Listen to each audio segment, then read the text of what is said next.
Hello again, Thunder Agakula Reacts, and today we'll be watching why did sailors starve instead of catching fish in the ocean?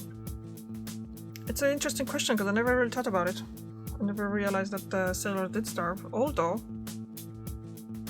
after watching Shogun, it kind of did cross my mind. So when I've seen the title of this, because that was just literally published a few weeks ago, I kind of would like to know the explanation of it, so let's just jump into it and let's go. The ocean, as we know, teems with fish and other marine life. According to scientists, it has the potential to sustain humanity for hundreds, if not thousands, of years. Yet, in adventure novels about daring seafarers crossing seas and oceans, even circumnavigating the globe, we often read about sailors who faced starvation. They were forced to eat their boots, suffered from scurvy, and endured other hardships. But why? All they needed to do, it seems, was cast a fishing line and catch enough fish for breakfast, lunch, and dinner. You never really see the fishing lines on the ships as well, isn't it? I never really see anyone doing that, but I don't know. Let's explore why this wasn't so simple. During the Age of Exploration, the times of Ferdinand Magellan, Christopher Columbus, and Vasco da Gama, sailors' logs often mentioned a peculiar phenomenon. They described abundant catches of fish, only to find them inedible. For example, Antonio Pigafetta, Magellan's cartographer, wrote in his journal about catching a lot of fish that were later thrown overboard.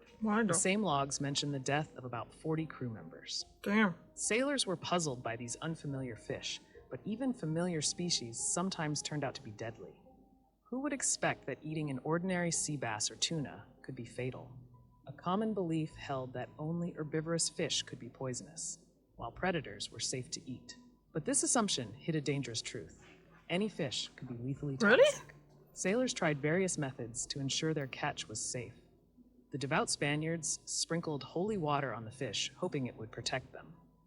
They placed silver coins or crosses on the catch. If the silver tarnished, the fish was discarded. Freshly caught fish were left on the deck. If flies landed on it, it was deemed edible. If not, the entire catch, no matter how plentiful, was thrown overboard. Even as far back as the 7th century BCE, Chinese doctors documented mysterious deaths following the consumption of certain fish. It wasn't until 1866 that Cuban physician Felipe Poe identified the cause, ciguatera poisoning. This illness occurs when humans eat fish or shellfish contaminated with ciguatoxins, poisonous compounds produced by certain plankton species. Oh. In marine life, these toxins are harmless. However, fish that consume the plankton accumulate the toxins in their bodies. Predatory fish like grouper, barracuda, and moray eels, which eat smaller fish, become carriers of even higher toxin levels. The older the fish, the more toxins it accumulates. The most troubling aspect is that cooking doesn't neutralize the toxin. Symptoms of ciguatera poisoning can appear within an hour: abdominal pain, vomiting, diarrhea, and in severe cases, respiratory failure or cardiovascular issues. Without timely medical intervention, death can occur. There is no specific antidote, so treatment involves managing the symptoms, similar to other forms of poisoning. During World War II, ciguatera reemerged as American soldiers reported fish poisoning incidents in the Pacific. Modern studies confirm about 50,000 cases of ciguatera poisoning annually, though the actual number could be much higher due to underreporting. Individual reactions to the toxin vary widely. Another reason for sailors' starvation lies in the ocean's uneven distribution of life. While some areas are teeming with fish, others are biological deserts. These oligotrophic regions, such as the centers of subtropical gyres at 30 to 40 degrees latitude, lack the nutrients needed to sustain large populations of marine life. This scarcity is due to atmospheric conditions. In these latitudes, winds transition from westerlies to easterly trade winds, creating near windless zones. Historical accounts of Atlantic trade routes between Africa and North America often mention the doldrums, where weak winds left ships adrift for days. Sailors in these regions frequently resorted to eating their horses or other livestock due to food shortages. The lack of wind also prevents nutrient-rich deep waters from mixing with surface waters. In most of the ocean, biologically available nitrogen and phosphorus come from the deep.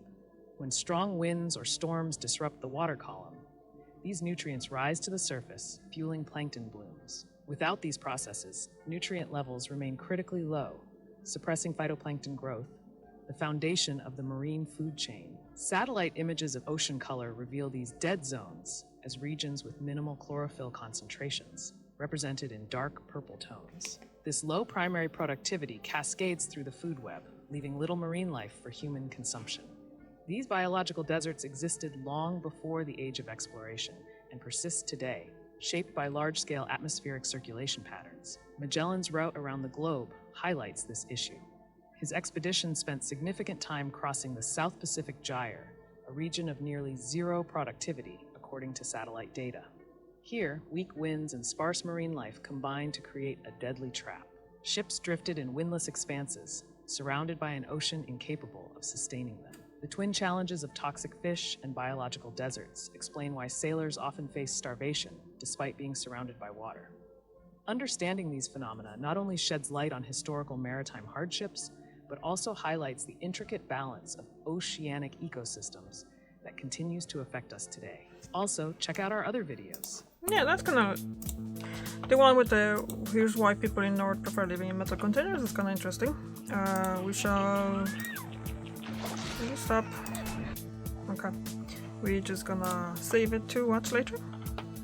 And... Save. Watch later. There you go. And there you go. Done. Alright. My belly is grumbling because I'm hungry. So basically, that was really interesting. I never thought about the fact that we could get poisons from fish. So basic. I have another question that's gonna need to be explained. How come we're eating all the fish that is the fish that we caught now is not poisonous? I wonder. There might be some reason, or there's maybe some processes that they made now that they basically, although it didn't mention that, so we don't know. I don't know. I'm gonna have to look into it. Alright, thank you very much for watching, and I'll see you tomorrow. Bye!